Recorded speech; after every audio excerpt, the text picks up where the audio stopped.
75 পরবর্তী আওয়ামী লীগের যে কঠিন সময় এবং বর্তমান সময়ে কোনো সামঞ্জস্য মিল আছে কিনা, নাম্বার 1। নাম্বার 2, আমি জানতে চেয়েছিলাম দেশে গত 15 মাসে মুক্তিযুদ্ধ বিরোধী অনেক কর্মকাণ্ড দেখা গেছে। আওয়ামী লীগের নাম মুছতে গিয়ে, আওয়ামী লীগের স্মৃতিস্তম্ভ মুছতে গিয়ে, বা ধরেন শেখ হাসিনার ভাস্কর্য ভাঙতে গিয়ে, এবং শেখ মুজিবুর রহমানের ভাস্কর্যগুলো ভাঙা পড়েছে, সেগুলো পাশাপাশি বীর শ্রেষ্ঠদের ভাস্কর্যে হাত দেওয়া হয়েছে, স্বাধীনতার স্মৃতি যেগুলো বহন করে সেগুলোতে হাত দেওয়া হয়েছে। মুক্তিযুদ্ধ নামটাই এখন যেন কেউ কেউ বলতে, প্রকাশ করতে ভয় পায়। আপনার কাছে জানতে চেয়েছি এই সময়টা কেন এরকম কঠিন, সেই বিষয়ে বিশ্লেষণ চাবো। তার আগে আজকের যে আলোচিত ইস্যু, অনেকেই ধরে নিয়েছেন, একে হলো 17 তারিখ আবার শেখ হাসিনার মামলার রায়। এর মধ্যে অজিত দোভাল, তিনি খুব আলোচিত ভারতের নিরাপত্তা উপদেষ্টা। এর আগে ভারতের নিরাপত্তা উপদেষ্টা বাংলাদেশের মানুষ এত একটা চিনত না, 5 আগস্টের মধ্যে দিয়ে বেশি চেনে তাকে। বাংলাদেশের নিরাপত্তা উপদেষ্টা, যাকেও মানুষ আগে চিনত না, এখন চেনে ডক্টর ইউনূসের সময়। খলিলুর রহমান ওনাকে আমন্ত্রণ জানিয়েছেন, এটা অনেকেই বলছেন বেশ আলোচিত, বেশ গুঞ্জন আছে এটা নিয়ে। সেই বিষয়ে আপনার বিশ্লেষণ চাই। আরেকটা জিনিস খুব স্পর্শকাতর আলোচিত হচ্ছে, বিশেষ করে ইন্ডিয়ান মিডিয়া বাংলাদেশে জঙ্গিবাদের দিকে খুব তীক্ষ্ণ অভিযোগ করছে। ইন্ডিয়ান মিডিয়া বলছে, সরকার না। তবে বেশ কিছু গুঞ্জন আছে, নানান রকম গুঞ্জন চারদিকে, যে ইন্টারন্যাশনালি বাংলাদেশকে কি চোখে দেখছে। কারণ হচ্ছে বাংলাদেশে দেখেন মাজার ভাঙা পড়ছে, শত শত মাজার ভাঙা হচ্ছে। বাংলাদেশে কাদিয়ানীদের অমুসলিম ঘোষণার দাবি নতুন করে উঠে আসছে, খুব শক্তভাবে বলছে। এইসব দিক কি বাংলাদেশকে কোনো গভীর হুমকির মুখে ফেলছে কিনা? জনাব আখতারুজ্জামান রঞ্জন, আপনার মূল্যবান বিশ্লেষণ প্রত্যাশা করছি আজকে, যদিও সংক্ষিপ্ত সময় আমাদের হাতে। জনাব আখতারুজ্জামান রঞ্জন। ধন্যবাদ। আসসালামু আলাইকুম পূর্ণিয়া, তোমার মাধ্যমে তোমার দর্শক শ্রোতাদেরকে সালাম, সশস্ত্র সালাম জানাই। আসসালামু আলাইকুম। যে সেখানে আছেন ভালো থাকবেন, সুখে থাকবেন, শান্তি থাকবেন। সবচেয়ে বড় কথা হলো, আমি বারবার বলার চেষ্টা করি, সবাই নিরাপদে থাকার চেষ্টা করবেন। আমাদের নিরাপত্তা যে হুমকির মুখে পড়ে যাচ্ছে, এটা কিন্তু আজকে আমাদের কিছু বক্তব্যে আরো প্রকট হয়ে উঠেছে। আজকে একটা বিশাল ইসলামিক সম্মেলন হয়েছে আমাদের সোহরাওয়ার্দী উদ্যানে, যেখানে বড় রাজনৈতিক দলগুলো সবাই অংশগ্রহণ করেছে। ইসলামিক যে 8টি রাজনৈতিক দল আছে করেছে, জামাত ইসলাম, বিএনপি অংশগ্রহণ করেছে। ইসলামিক সম্মেলন হতেই পারে, সেখানে খতমে নবুওয়াত নিয়ে কথা বলতেই পারে। আমি দাবি করতে পারি, অবশ্যই দাবি করি এবং অবশ্যই বিশ্বাস করি হযরত মুহাম্মদ সাল্লাল্লাহু আলাইহি ওয়াসাল্লাম আমাদের সর্বশেষ নবী, এটা আমরা বিশ্বাস করি। বিশ্বাসের সঙ্গে কেউ তো একমত হতে পারে, নাও হতে পারে। এই আল্লাহর পৃথিবীতে কে বাস করবে, কে বাস করবে না, সেটা নির্ধারণ করার দায়িত্ব তো আল্লাহ বান্দাকে দেয় নাই। আমরা তো এখানে সবাই আসছি, আল্লাহ আমাদের পাঠিয়েছেন। যে যে ধর্মে থাকি না কেন, আমাদের মূল আসল কর্তা তো আল্লাহ, আল্লাহ আমাদের এখানে পাঠিয়েছেন। কারণ এই যে আজকে যে আমরা সকল ইসলামিক চিন্তাবিদেরা, দার্শনিকেরা, আমাদের নেতারা, যারা আমাদেরকে শান্তির কথা শোনাবেন, ইসলাম মানে শান্তি, শান্তির কথা শোনাবেন, যারা আমাদেরকে সাম্যের কথা শোনাবেন, ভ্রাতৃত্বের কথা শোনাবেন। আমি ভুল করতে পারি, আমার হয়তো পথ মত কথা ভুল হতে পারে, আমাকে বুঝাবেন, আমার সঙ্গে দরকার পড়লে আলোচনা করবেন, আমাকে আমার স্পেসটা তো আপনি আমাকে দিবেন। আমার স্পেসটা তো ডিনাই করার ক্ষমতা আল্লাহ আপনাদেরকে কাউকে দেয় নাই।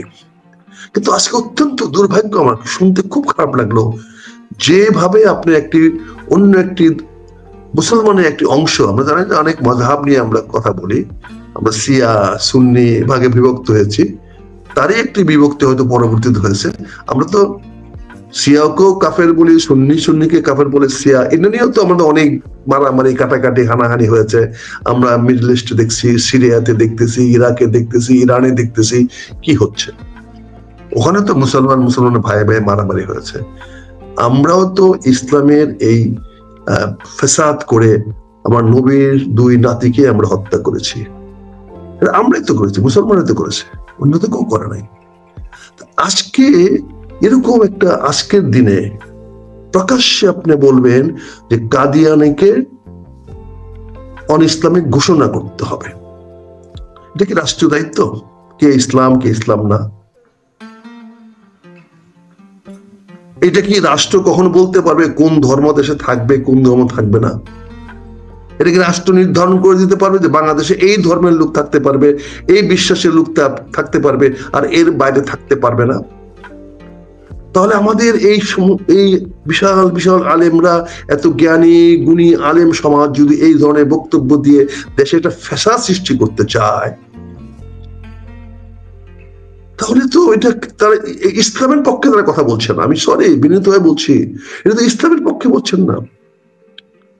কাদিয়ানি আমার বন্ধু না, কাদিয়ানিকে আমি আমার আপন মনে করি না, কিন্তু তারপরে আমি মনে করি কাদিয়ানিদের অধিকার আছে তাদের ধর্ম, তাদের সংস্কৃতি, তাদের কৃষ্টি তাদের মতো করে পালন করার। আমি সেটাকে ফলন করব না, আমি তার পাশে যাব না, আমার সন্তানকে কাদিয়ানি হতে দিব না, কাদিয়ানি না হওয়ার জন্য বলবো। কিন্তু কাদিয়ানিকে আমি অনিসলামিক ঘোষণা করব এবং তার বিরুদ্ধে জিহাদ ঘোষণা করব, করে দেশে যে অশান্তি সৃষ্টি হবে। আপনি কি সেই পাকিস্তানে 48-49 সনের সেই কাদিয়ানি রায়ট লাগিয়ে দিয়ে বাংলাদেশ থেকে অন্যদিকে নিয়ে যেতে চান? আজকে বাংলাদেশে প্রায় 90% মানুষ মুসলমান, তার মধ্যে কত সংখ্যা কাদিয়ানি আছে? আমরা আজকে এই কাদিয়ানিদের বিরুদ্ধে কথা বলতে গিয়ে আজকে আমরা বিভ্রান্ত সৃষ্টি করি, এখানে যদি অশান্তি সৃষ্টি করি, সে আগুন কি খালি কাদিয়ানি ঘরে লাগবে, অন্যের ঘরে লাগবে না? আমি আলেম সমাজের কাছে অনুরোধ করব, এই ধর্মটাকে ব্যক্তিগত পর্যায়ে নিয়ে যায় না। ইসলাম সার্বজনীন, সকল মানুষের জন্য। আমরা হয়তো অনেকে বুঝি না, আমাদের হয়তো আল্লাহ সেই বুদ্ধি মেধা দেয় নাই, ফলে আমরা হয়তো আল্লাহকে সত্যিকার অনুধাবন করতে পারি নাই। তারপরে এক বান্দা আরেক বান্দাকে তো মেরে ফেলতে পারে না, এক বান্দাকে তো অধিকার দেওয়া হয়নি আরেক বান্দার ধর্ম অধিকার, তার কৃষ্টি, তার কালচার, তার সংস্কৃতি কে বাধাগ্রস্ত করার। কাজে আমি মনে করি আজকে যে মঞ্চে কথা বলা হয়েছে এটা খুবই অনুভূত। এই কথাটা বলাটা আমাদের আলেম সমাজে কত যুক্তিসঙ্গ হয়েছে আমি ওনাদের কাছে ছেড়ে দিলাম। আজকের এই নতুন প্রজন্ম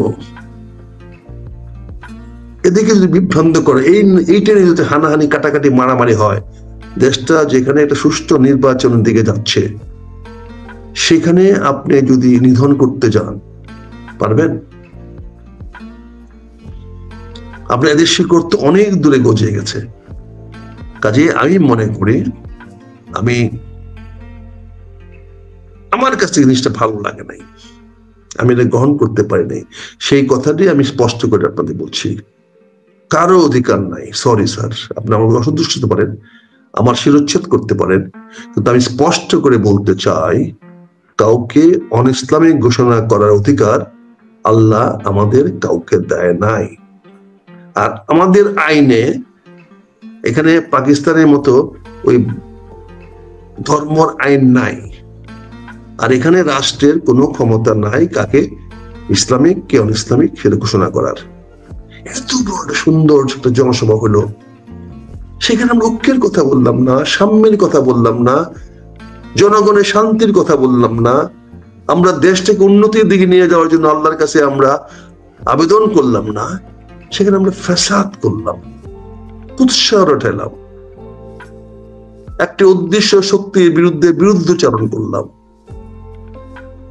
আমাদের একজন ভাইকে আমরা আপনাকে প্রতিপক্ষ বানালাম। এটা কি আমাদের সঠিক হয়েছে?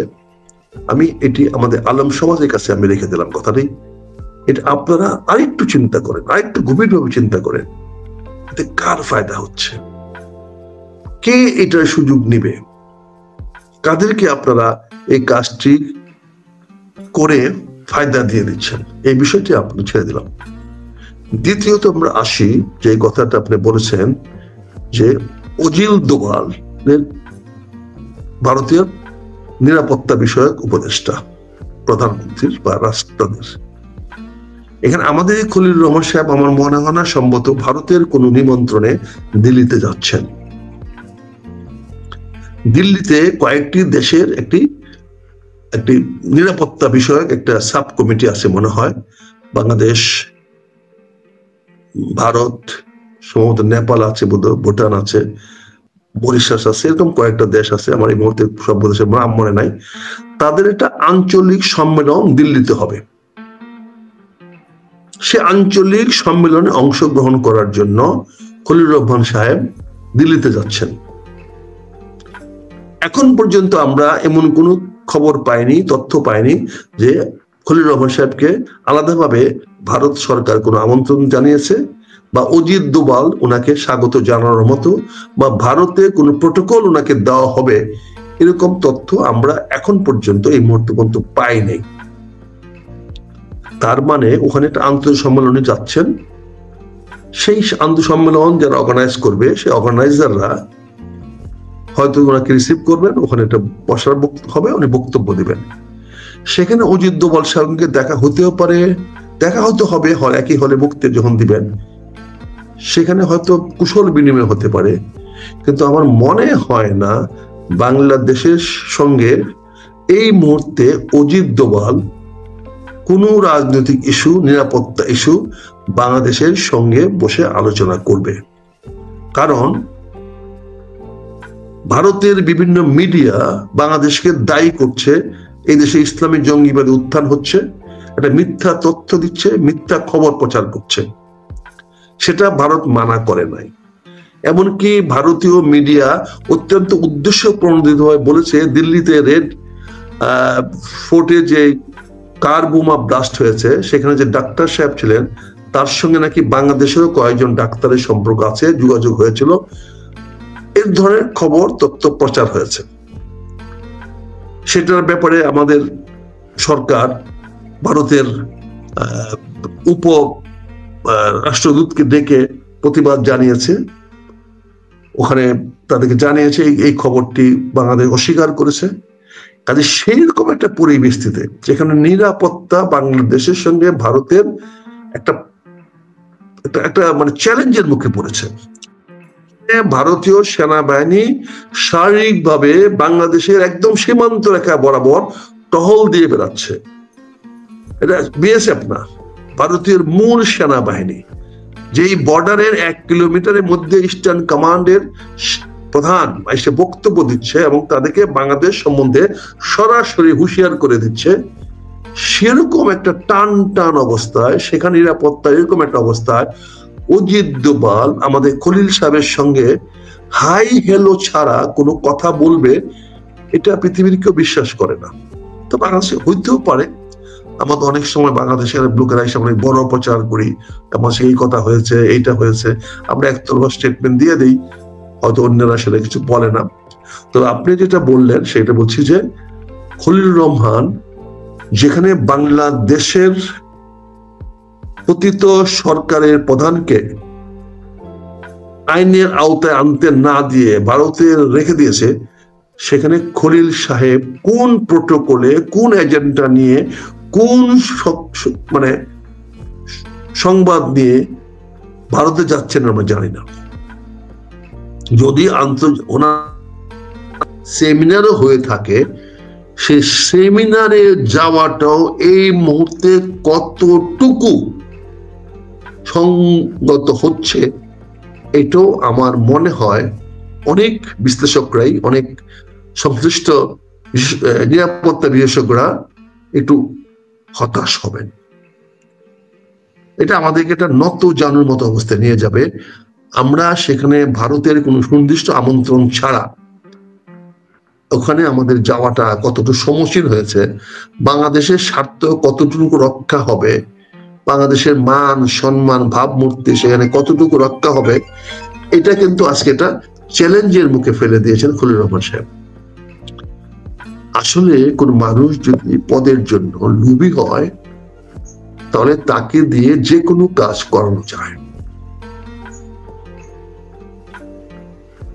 আমাদের এই খলিল সাহেবরা বাংলাদেশের জনগণের জন্য, জাতির জন্য তাদের কি কন্ট্রিবিউশন আছে দৃশ্যমান কিছু আমরা দেখতে পাই নাই, আজ পর্যন্ত আমরা দেখার সুযোগ হয় নাই তাদের কি আছে। কিন্তু বাংলাদেশের অনেক ষড়যন্ত্রের সঙ্গে, বাংলাদেশের স্বার্থ বিরোধী অনেক ষড়যন্ত্রের সঙ্গে তারা সংশ্লিষ্ট, তারা সেখানে মানুষের সঙ্গে যাচ্ছে।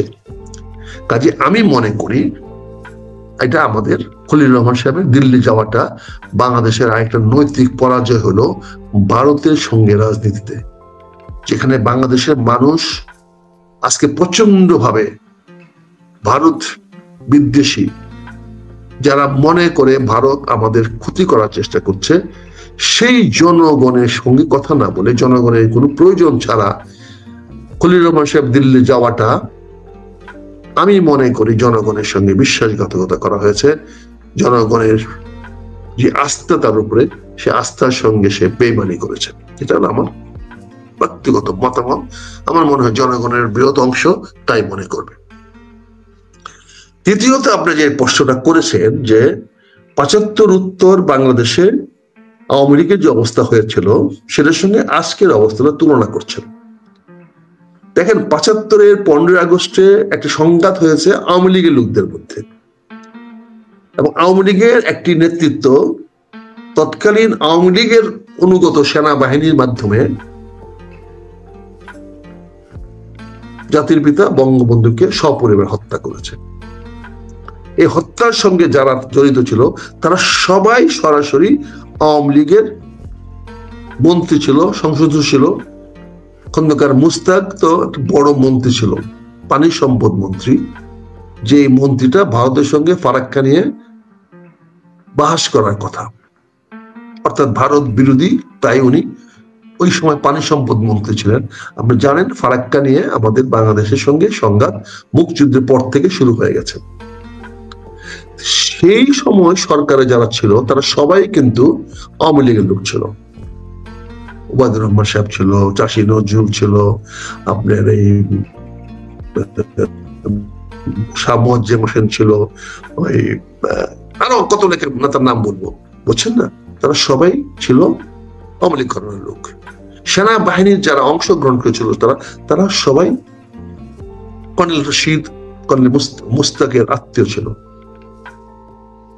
ডালিম পরিবারের সঙ্গে আত্মীয়তা সূত্রে ছিল। কাজে সে আওয়ামী লীগ ঘরানার লোকেরা সেই কাজটা করেছিল। পরবর্তীতে আবার তাদের মধ্যে সংঘাত সৃষ্টি হয়ে ব্রিগেডিয়ার জেনারেল খালেদ মোশাররফ, পরবর্তী যিনি মেজর জেনারেল পদে পদোন্নীত হয়েছিলেন, তিনিও আওয়ামী লীগের পক্ষে আরেকটি কাউন্টার কু করলেন, করে জেনারেল জিয়াকে গ্রেফতার করলেন।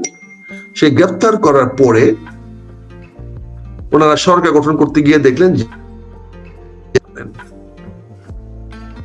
তারপরে একটা কাউন্টার রিভলিউশন হলো, যেটাকে আমরা ৭ই নভেম্বরের বিপ্লব বলি, সিপাহী জনতার বিপ্লব। আমরা এখনো বিপ্লব হিসাবে এখনো আমরা এটা বলার চেষ্টা, এখানে আমরা সেই জিনিসটা আমরা এটা করলাম। তার পরবর্তী ধাপে যারা জিয়া যখন ক্ষমতায় আসলেন, তিনি জাতিটাকে ঐক্যবদ্ধ করার চেষ্টা করলেন।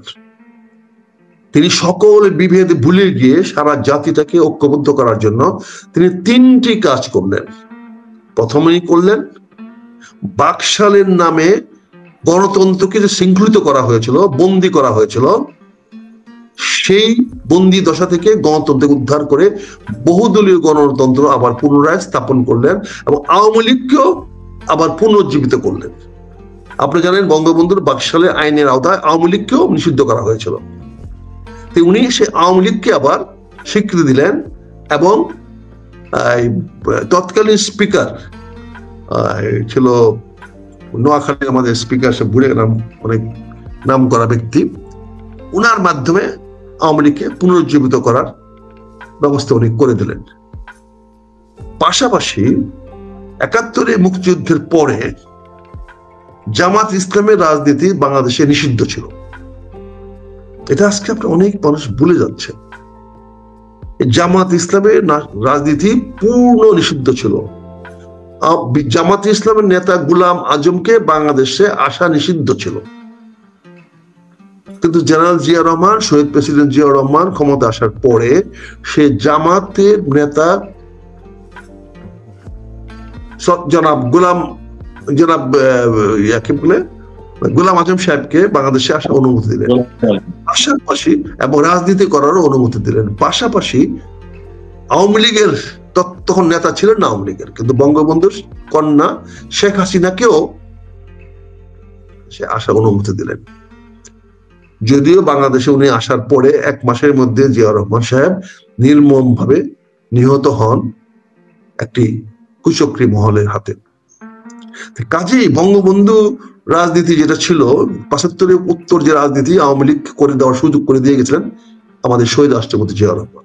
আজকের জামাতকেও রাজনীতি করার সুযোগ দিয়ে গেছিলেন শহীদ রাষ্ট্রপতি জিয়াউর রহমান।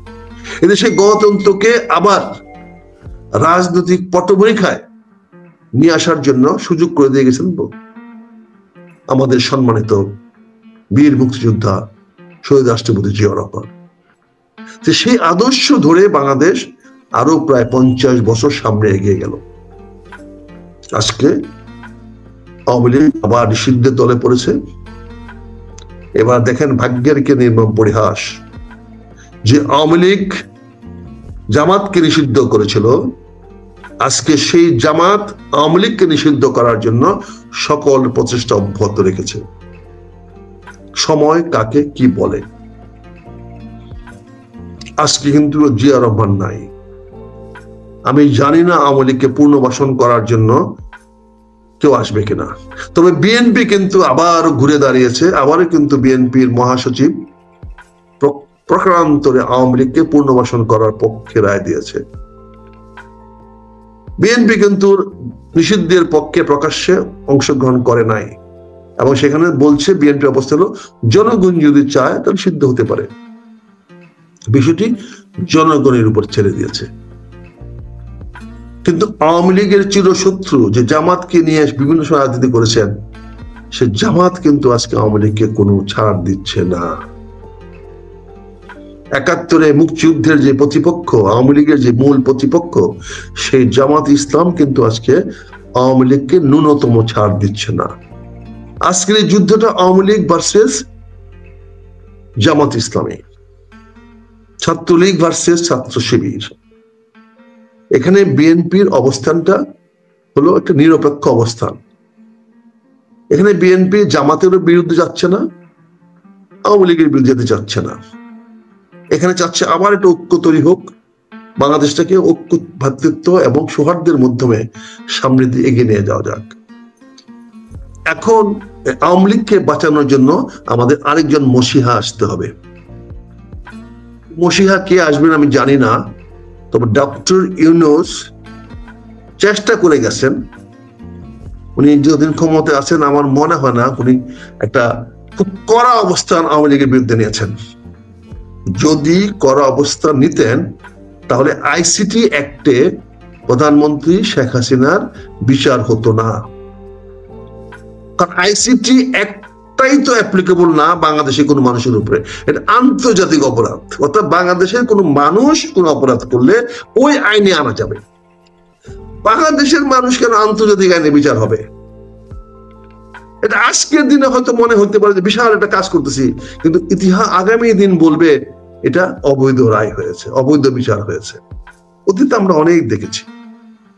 কাজেই আমার তো মনে হয় ডক্টর ইউনূস সাহেব আওয়ামী লীগকে পুনর্বাসন করার জন্যই আইসিটি আইনের অধীনে সাবেক প্রধানমন্ত্রী শেখ হাসিনার বিচারের ব্যবস্থা করেছেন। এখানে উচিত ছিল সেটা বিপ্লবী আদালত করা। বিপ্লবী আদালত করে রমনা রেসকোর্সে বসে বা সোহরাওয়ার্দী উদ্যানে বসে অথবা শহীদ মিনারে বসে ট্রাইব্যুনাল করে গণ আদালতের মাধ্যমে সাবেক প্রধানমন্ত্রী শেখ হাসিনাকে ফাঁসির রায় শুনিয়ে দেওয়া, এবং সেখানে একটি মানে কি বলে একটা ফাঁসি দিয়ে, যেটাকে বলা হয় একটা সিম্বলিক ফাঁসি দিয়ে দেখা যাওয়া যে আমরা ফেসিবাস বিরোধীদেরকে ঘৃণা করি, ধিক্কার দেই এবং তাদেরকে আমরা প্রকাশ্যে ফাঁসি ঝুলিয়ে দিয়েছি। আজকে আইসিটি আইনে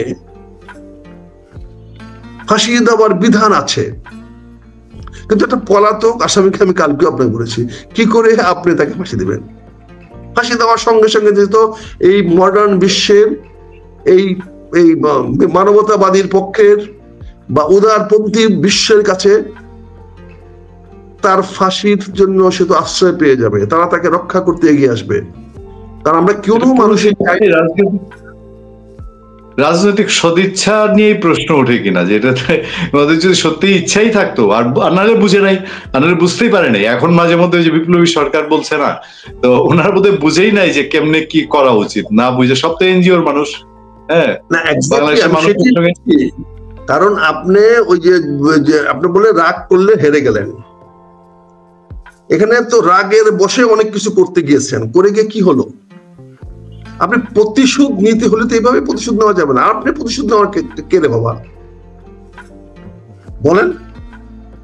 তারা নিজেরা এবি পার্টির লোক যদি প্রসিকিউটর হয় তাহলে কি হবে? এবি পার্টি তো আওয়ামী লীগের শত্রু ছিল না, এবি পার্টি তো আওয়ামী লীগের সহায়ক শক্তি ছিল। আওয়ামী লীগ জামাত থেকে ভাঙ্গায় নিয়ে আসে এবি পার্টি করেছে। এগুলো তো ইতিহাস একদিন বেরিয়ে আসবে, এগুলো তো মানুষ অস্বীকার করতে পারবে না। কাজে আজকে শেখ হাসিনার মসিহা তো ডক্টর ইউনূস, শেখ হাসিনাকে তো বাঁচিয়ে দিলেন। আপনি একবারের একটা রায় তো দুইবার হবে না, এবং সেখানে যদি ফাঁসি দিতে না পারেন তো মানুষেরা হাসবে না? 17 তারিখে আপনি কি হবে বলেন? আপনি দেখেন তো আওয়ামী লীগ এখন ফুরফুরা হয়ে গেছে গা। আপনি কালকে কথাটা বলার পরে কিন্তু আওয়ামী লীগের মানুষের মধ্যে টেনশন মুক্ত হয়ে গেছে গা। মানুষ বুঝে ফেলেছে যে 17 তারিখে আর যাই হোক শেখ হাসিনা ফাঁসি হবে না। এই ফাঁসি না, আরো ফাঁসি আছে, এরকম একটা অবস্থা আর কি হয়ে গেছে। এখানে কি হবে? কাজে আজকে আমি বলছি যে আওয়ামী লীগের সামনের দিনটাকে তো পরিষ্কার করে দিলেন ডক্টর মোহাম্মদ ইউনূস। এবং আজকে এই যে আমাদের আলেম সাহেবদের বা ইসলামিক জলসার নামে, ইসলামী সবার নামে যে বিশুদ্ধকারমূলক বক্তব্য দেওয়া হলো, এখানে তো আমরা কাদিয়ানি তো এমন কোনো কিছু না যে বাংলাদেশে তো কোনো প্রাসঙ্গিক হওয়ার কথা না। কয়জন আছে সারা বাংলাদেশে কাদিয়ানি? কতজন লোক আছে বাংলাদেশে কাদিয়ানি?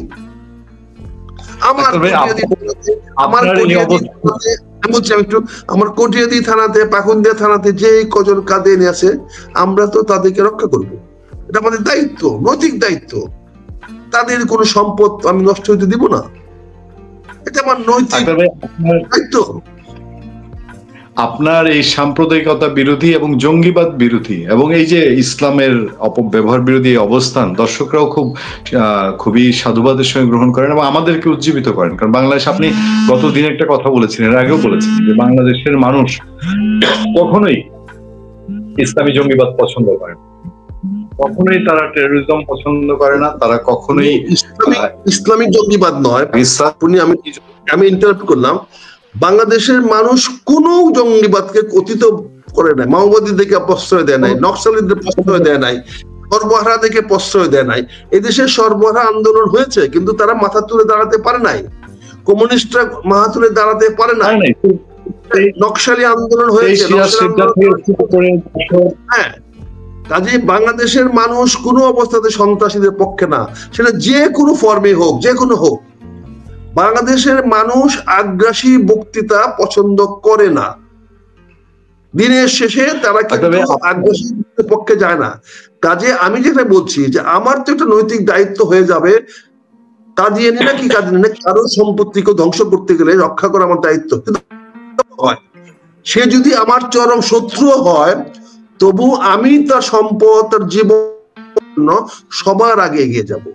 সে যদি আমার ক্ষতিও করে থাকে, সে যদি আমার অতীতে যদি আমার কোনো ক্ষতিও করে থাকে, আমি বলছি আপনাদের সামনে প্রকাশ্যে, কাদিয়ানি বলেন, হিন্দু বলেন, খ্রিস্টান বলেন, বুদ্ধ বলেন, মুসলমান বলেন, যদি আপনি কারো সম্পদ বা কারো জীবন হানি করতে চান, কারো প্রতি অত্যাচার করতে চান, আমি আল্লাহর নামে আপনাদের সামনে বুক পেতে দাঁড়াবো। আমি দিব না কোনো মানুষের প্রতি আপনার অন্যায়ভাবে আঘাত করতে, ধর্মের নামে হোক, কোন আদর্শের নামে হোক, কোন বিশ্বাসের নামে হোক, কোন কারো সম্পদ ধ্বংস করতে আমি দিব না। আপনি চিন্তা করেন, জুলাই বিপ্লবের নামে আপনি গাজীর যে টায়ার ফ্যাক্টরিটা ধ্বংস করেছেন, এটা কি গাজীর একার সম্পদ ছিল? এটা কি বাংলাদেশের জাতীয় সম্পদ ছিল না? এরকম অনেক কিছু ধ্বংস করে, অনেক কিছু ধ্বংস করেছে। গাজীকে অপছন্দ করতে পারেন, গাজীকে আপনি দিতে পারেন, কিন্তু গাজীর টায়ার ফ্যাক্টরিটা আপনি কি দোষ করছিল? তাহলে আপনি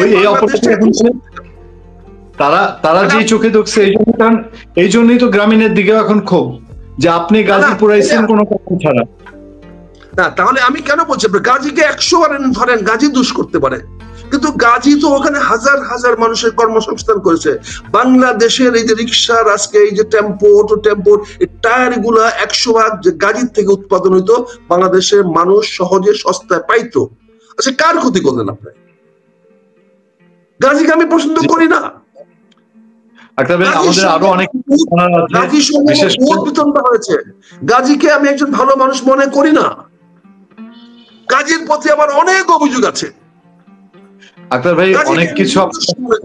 কিন্তু গাজীর টায়ার ফ্যাক্টরি কি দোষ করেছিল? আজকে আমি কাদিয়ানির অনেক মানুষ আছে যাদেরকে আমি ঘৃণা করি, যারা আমার ব্যক্তিগত শত্রু, যেমন শত্রু খ্রিস্টানের মধ্যে থাকতে পারে, মুসলমানের থাকতে পারে, কিন্তু তারপরেও আমি বলবো কাদিয়ানির বিরুদ্ধে এরকম ভাবে প্রকাশ্যে তাদেরকে মুসলিম ঘোষণা করতে হবে, এটা আলেম সমাজের কাছে মানুষ আশা করেন না, কামনা করে না। জাতিকে বিভক্ত করবেন না। ইসলাম মানে শান্তির ধর্ম, ঐক্যের ধর্ম। কাজে আমি এই অবস্থার আমার পরিষ্কার, আমার জীবন যাবে, কিন্তু আমি অনৈক্যের রাজনীতি, ধর্মের নামে অধর্মের রাজনীতি, আল্লাহর নামে আমার ইচ্ছা চালিয়ে দেওয়া রাজনীতি আমি আর কিছু পারি বা না করি, আমি প্রকাশ্যে বাধা দেব, প্রতিবাদ করব। তাতে আল্লাহ বলেছেন তো মৃত্যু হলে হোক, আমি আলহামদুলিল্লাহ, শুকুর আলহামদুলিল্লাহ। এই জন্য যদি আমার মৃত্যু হয়, আমি তো ভাগ্যবান, তাড়াতাড়ি কম পাপ করার সুযোগ পেলাম, আমি তাড়াতাড়ি আল্লাহর কাছে চলে যেতে পারবো ইনশাআল্লাহ। আল্লাহ রহমান রাহিম, আল্লাহ আমাকে ক্ষমা করবেন।